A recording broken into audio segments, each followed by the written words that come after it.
Hello Booktube, it's Mike from Riff Raff's Reading Renaissance, and this time I want to do something a little different. I was inspired by Greg from another bibliophile read talking about the need to appreciate art this month, and I thought, what can I do in my local context? So I thought I would pay a long overdue visit to a lovely little art gallery in the neighborhood where I live. It's one of those things that because it's always there, you don't bother to go as often as you should. So I thought I'd make a point based on Greg's prompt to go and actually pay them a visit and see what was going on there. I saw that there was a young artists exhibition on, and that sounded particularly apt to go and see what all the fuss was about. It's a beautiful setting. It's called the KZNSA Gallery. KZN is our province, KwaZulu-Natal, and the NSA all my life has been an association supporting the arts and trying to promote artists. The gallery itself is set in a lovely leafy suburb, and you will see that they've really been clever in terms of making it a really fun outing for whoever is inclined to indulge in the arts. There's the exhibition, there's of course the obligatory gift shop, but some of the artworks there are quite attractive, I have to say, not simply commercial. And then the gallery itself is a beautiful open space that lends itself to whatever theme is currently in vogue. And there's a fantastic little restaurant attached to the gallery where one can have, as I did, eggs and coffee. You can sit inside if it's a bit windy, you can sit outside if it's fine. And to top it all, when I came for my visit, you will see that not only was there a lovely art gallery, but there was a bookseller in front of it. So if that's not a sign that I was meant to be there, then so be it. And I'll share with you a little bit of the haul I got. It was a very modest haul. I bought 3 books. The actual seller, I chatted to the seller, and he's part of an organization that supports the homeless through the reselling of books. I'm very familiar with it. It's run out of the Catholic Archdiocese in the area, and it's named after Archbishop Dennis Hurley, who was alive when my father was a young man. So that's a bit of local history. But anyway, I got 3 lovely books, at least 2 of which Steve Donahue, I'm sure, will approve of. And I'll talk you through them.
Okay, Booktube, we're back home from Riff Raff's Reading Renaissance Roving Reporters Road Report, which must be setting some sort of a record for alliteration.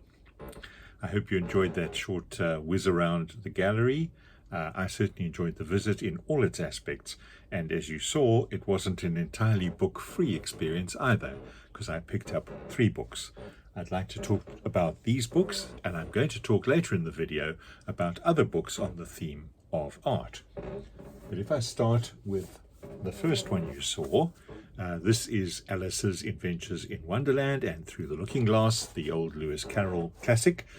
This is not a book I haven't got, but when I saw this edition, which is the Bloomsbury 2001 edition, I was taken by a few things that struck me as different from what I have got.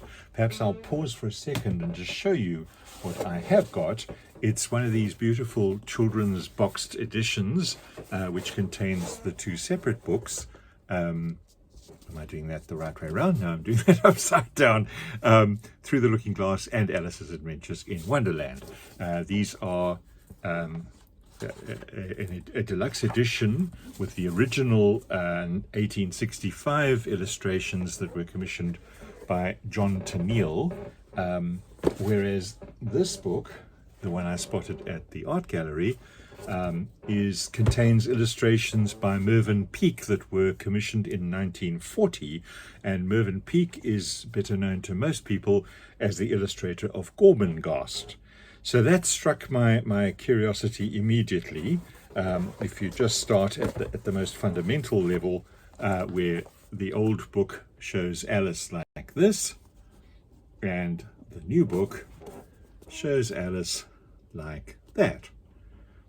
Okay, so we've definitely got a change in style, and I thought, given that this video is actually more about art than books, perhaps it would be fun to compare some of the classic illustrations. I mean, anyone who's read the book, and most of us have somewhere along the way, will know that there's some iconic characters: the Walrus and the Carpenter, the Jabberwocky, the Tweedledum and Tweedledee. The one that I always think of first, for strange reasons, is the Griffin, perhaps less well known to a lot of people. The reason I have a sort of kinship with the Griffin is that's the role I played as a kid in an amateur dramatic presentation of Alice in Wonderland. I was the Griffin. So the Griffin to me has always been by far the most important character in the whole story. So if I use my crib note and bookmarks that I've pre-prepared here, I'd like to just show you. This is the Griffin and the Mock Turtle in the original illustration. And if you want, one compares that to the Griffin in the modern, well, I say modern, 1940. The 1940 illustration, where is it eluding me? There it is there. Quite considerably different in style, and interesting to boot. That's the Griffin. Let's do the same for the Walrus and the Carpenter. Now, the Walrus and the Carpenter in the original illustrations, you'll see them there, and there's another one there, so you get several views of the Walrus and the Carpenter, and in the new book they look like this. Now, I have to tell you honestly, I prefer the originals in this instance.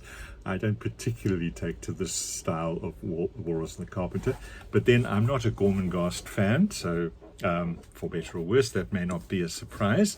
I suppose the acid test perhaps would be the frightening Jabberwocky, which in the original illustration looks like, let me make sure I'm getting his face in there. Yeah, that's the original Jabberwocky. Really quite terrifying to a young kid. And the modernized 1940s Jabberwocky looks like that. Okay, so well, I think we've got one to go. Who haven't done that? I haven't done Tweedledum and Tweedledee. That's the other one I wanted to show you. So let me just show you. I mean, this is such a well-known illustration. I think this illustration has been used beyond the actual book itself. That's the Tweedledum and Tweedledee that I grew up. These 2 portly little fellows looking like a set of pepper pots, engaging with Alice. And again, I looked up in the new version of the book what Mervyn Peake had decided to do with them, and it's really quite different. I'll leave it to you to decide whether you think it's better or worse. That's not the point. Perhaps the point overall is that art is entirely subjective, and so I'll return the two classic original books to the safety of their protective cover, and I'll look forward to having a little browse in what I consider a bit of a working copy of Alice in Wonderland. That's the first of the three books I've got. The second one is Cormac McCarthy's The Road. Let me start off with an apology to Steve. Sorry, Steve, I know how you feel about this.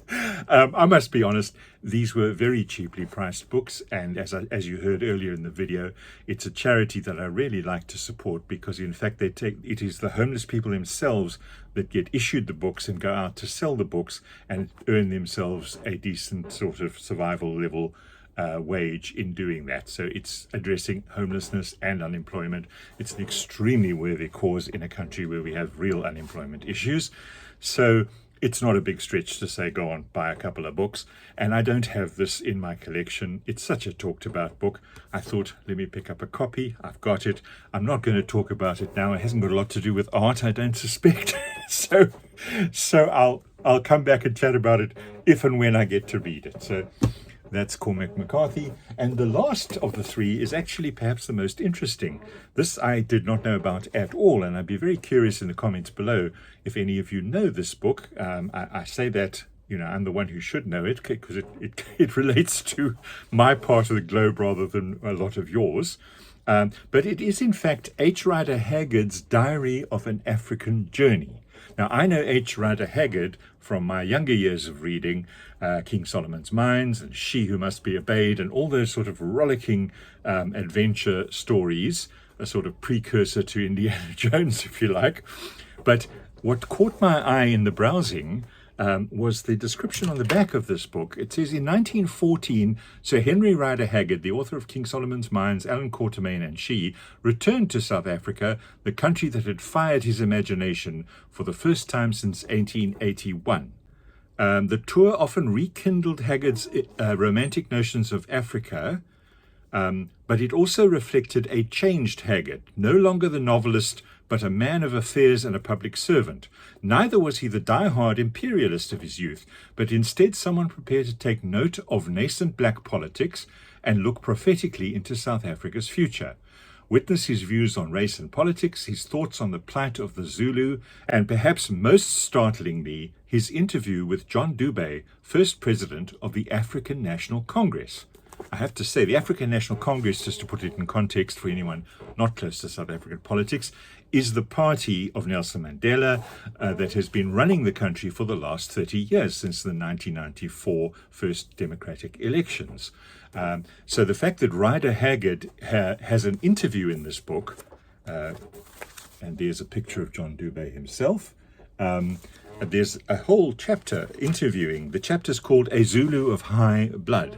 But that in itself, to me, I thought, gosh, I've got to read about this. This is fascinating. It's a slice of our own history here that I wasn't aware of. So that's why I picked up Diary of an African Journey, The Return of Rider Haggard. Okay. That wasn't a particularly arty book, but it was just too fascinating to leave behind. And of course, as the fates would have it, I wouldn't have found the book if I hadn't been on the art quest. Before I talk about the art books that I have that I love, I would like to just personalize this a little bit and refer you to see this little fellow. If I move my coffee cup out the way, you will see here, I hope he's clear, perhaps we can zoom in a little bit. This is what I call the African Rodin's thinker. Those of you familiar with your sculpture art will know Rodin's thinker, very famous art sculpture from elsewhere in the world than Africa. And in Africa, anyone who goes to any of the gift shops and curio shops will see a plethora. In fact, we saw one of them in the art, in the camera panning around the art gallery, sort of soapstone figures of these sort of rounded figures with no features in the face, Absolutely beautiful. They're normally made, as I say, out of soapstone. This particular one is carved out of wood, and it is an homage to Rodin's Thinker, and I absolutely love it. I have a history with Rodin's Thinker. I had a little soapstone one that I used to have at my office. In fact, I think it may still be there, but this one sits here on my desk at home and is a constant reminder in these troubled times when life gets too fast-paced, just to slow down and do a little bit of thinking. A bit of cognitive investment goes a long way. So that's a tiny little personalized artwork that I would like to share with you. It's very dear to me. Then if I replace the coffee cup so that it doesn't spill over my precious art books, I'd like to share with you a collection of books that I have, from which I try and improve my understanding and awareness of the history of art and the beauty of art. I'm sure a lot of them are similar to your own. I think Greg from Another Bibliophile Reads, who prompted this whole idea, referenced this same book, The 1001 Paintings You Must See Before You Die. It's exactly what it says on the cover. It is literally a page per artwork of everything from the earliest of times, the 1400s, right up to modern times. And I'm sure this is a book that's generally familiar to people because it's readily available everywhere. I do think it's a very nice investment for someone who simply wants, to be able to look up all the greatest hits of painting in one volume. So we'll put that book down and we'll reach for the next one. I want to talk about a book called The Story of Art by E.H. Gombrich. Now, I came to know E.H. Gombrich because of this little book called A Little History of the World. And I heard about this book because it's Stephen Fry's childhood history book. It's the book that got Stephen Fry into reading about history. And once I heard that, I thought, oh, well, I have to read this. And it's a beautiful book. It's a book that's simplistically written in the sense that children could read it. It's got chapters like heroes and their weapons. It's very accessible to a young reader. But it established in my mind that E.H. Gombrich was a man of great talent and someone who could make complex subjects easily accessible. And then I discovered that he has in fact got this book called The Story of Art. And there's a little ugly sticker, the kind that we wish we could tear off and we can't. But the sticker actually says over 7 million copies sold. So this is sort of the Dale Carnegie book of the story of art, if you like. And it is in fact a beautiful book. If I flick through it, predictably, it's got full color illustrations of all kinds of art, ranging from paintings to sculptures. And in fact, if I pause for a second, there are a few, let me try and get this into the camera, there are a few sort of fold out pages where in fact you get the whole of Michelangelo's Sistine Chapel in a much more easy to understand impression than just a small picture in a book. So this is a very treasured reference work when one wants to look up and understand a bit more about, and I love the fact that it's called The Story of Art, not The History of Art. There's something a little bit more accessible about that. A very similar book covering the same sort of idea is this one called The Illustrated History of Art by David Piper. And again, there's a commonality to what these books do, but they do try and look at the various periods of history and the artwork. There's Rembrandt. It's simply, these are encyclopedic type of works. And there's Holbein as we go past. There's our friend Henry VIII in the corner there. But it's hard not to fall in love with these kind of books, and I find them absolutely irresistible. So that is The Illustrated History of Art, which I'm extremely fond.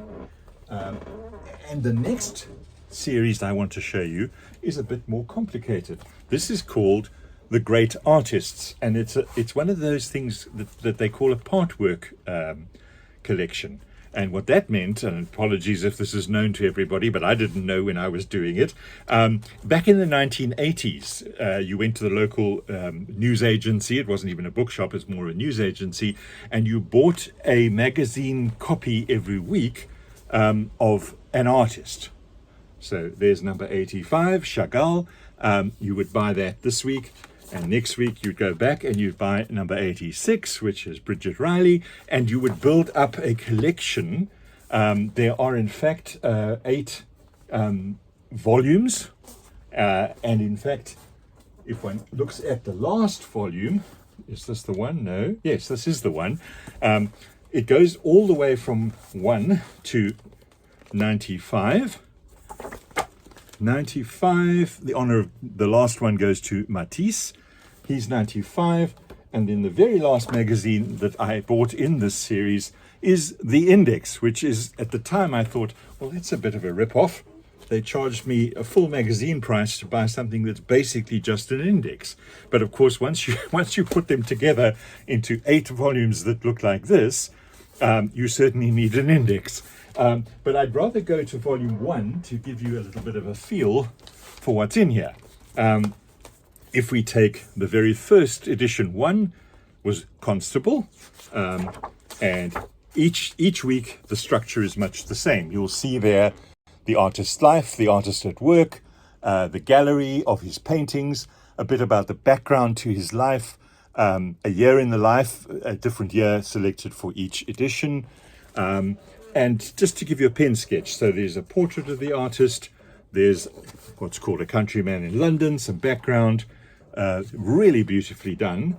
And then the artist at work describing how he worked, and perhaps the most exciting bit for the new collector is the section called Gallery, where they show literally all the most famous of his works.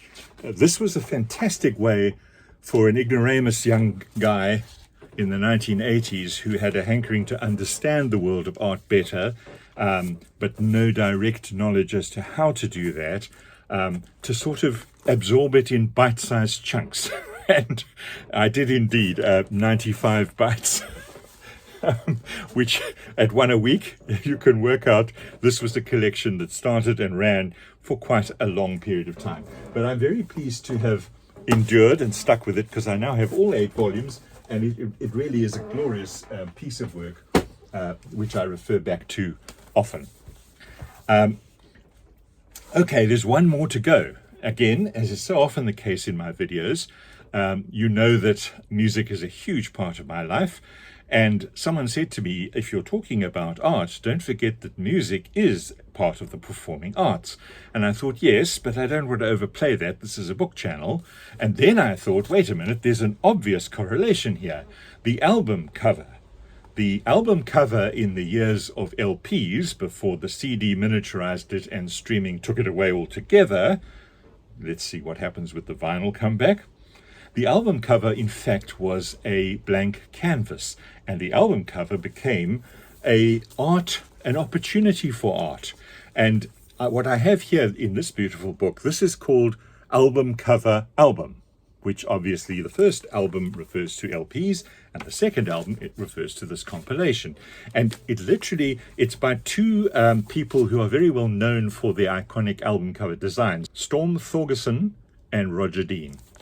And these guys have produced this beautiful book, and many pages have these multiple pictures of albums, and then there are a few albums that are singled out for closer up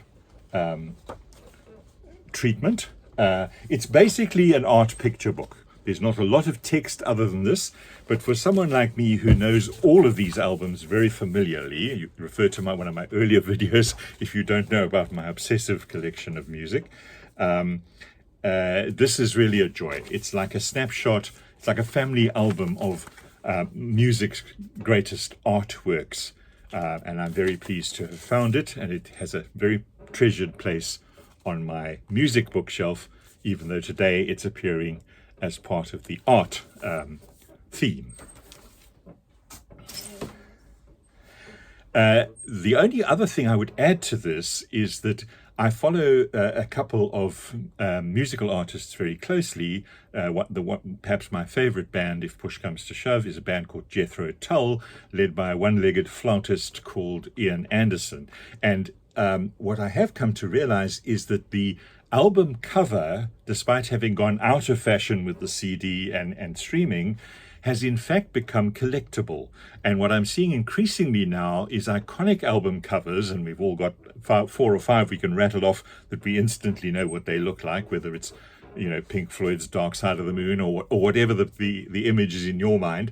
But these album covers are now being reissued as artworks, fully framed and signed by the original either artist or in some cases band member, band leader, and they're becoming collectible. I've seen them going for £250, for example, is the price you would pay to get a signed copy of Jethro Tull's album cover of Thick as a Brick.